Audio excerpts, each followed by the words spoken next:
નમસ્કાર મિત્રો, સ્વાગત છે તમારો સંદેશ ગુજરાત યુટ્યુબ ચેનલમાં। આજના સમાચાર વિશે વાત કરતા પહેલાં જો તમે અમારી ચેનલમાં નવા છો તો નીચે લાલ કલરનું સબસ્ક્રાઇબ બટન આપેલો છે તેને દબાવીને બાજુમાં રહેલા ઘંટડી બટનને પણ દબાવી દેજો, જેથી મારા આવનારા તમામ વિડીયોની માહિતી તમને મળતી રહે।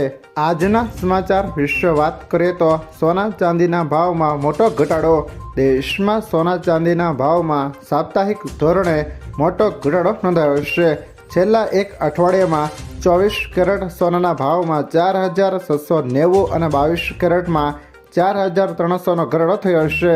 આજે 7 જૂને અમદાવાદ સહિત ગુજરાતના શહેરોમાં 24 કેરેટ સોનાનો ભાવ 1,55,810 પ્રતિ 10 ગ્રામ છે।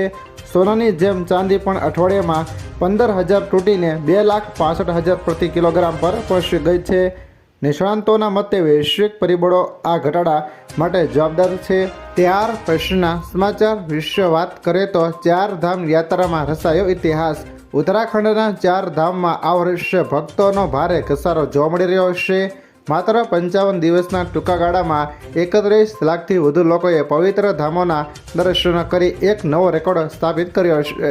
માહિતી અનુસાર માત્ર કેદારનાથમાં જ અત્યાર સુધીમાં 11 લાખથી વધુ શ્રદ્ધાળુઓ દર્શનનો લાભ લીધો છે, જ્યારે બદ્રીનાથ ધામમાં 9,86,000, ગંગોત્રી ધામમાં 5,28,000 અને યમુનોત્રી ધામમાં 5,74,000 શ્રદ્ધાળુઓએ દર્શન કર્યા છે।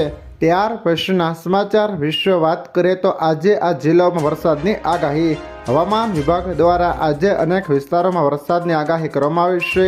આજે 7 જૂન અમરેલી, ભાવનગર, ગીર સોમનાથ, નર્મદા, સુરત, ડાંગ, તાપી, નવસારી અને વલસાડ ખાતે છૂટાછવાયા સ્થળોએ ગાજવીજ સાથે હળવાથી મધ્યમ વરસાદ પડી શકે છે, જ્યારે રાજ્યના બીજા જિલ્લાઓમાં આજે વાતાવરણ સૂકું રહી શકે છે।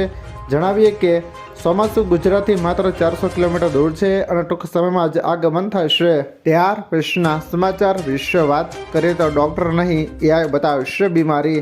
મેટા તેના એઆઈ પ્લેટફોર્મને મજબૂત બનાવવાની દિશામાં કામ કરી રહ્યું છે।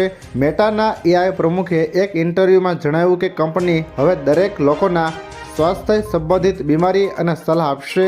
વધુમાં તેમાં કહ્યું કે જો મેટાની આ યોજના સફળ થાય છે તો આગામી સમયમાં વોટ્સએપ, ઇન્સ્ટાગ્રામ અને ફેસબુક જેવી એપ્સમાં જે યુઝર્સ સ્વાસ્થ્ય સંબંધિત પ્રશ્ન પૂછી શકશે, જેનો અર્થ છે કે સામાન્ય બીમારી માટે ડૉક્ટર પાસે જવાની જરૂર નથી। ત્યાર પછીના સમાચાર વિશે વાત કરીએ તો ક્રૂડ ઓઇલના ભાવમાં ઘટાડો। ગ્લોબલ બજારમાં ક્રૂડ ઓઇલના ભાવમાં ઘટાડો જોવા મળ્યો છે।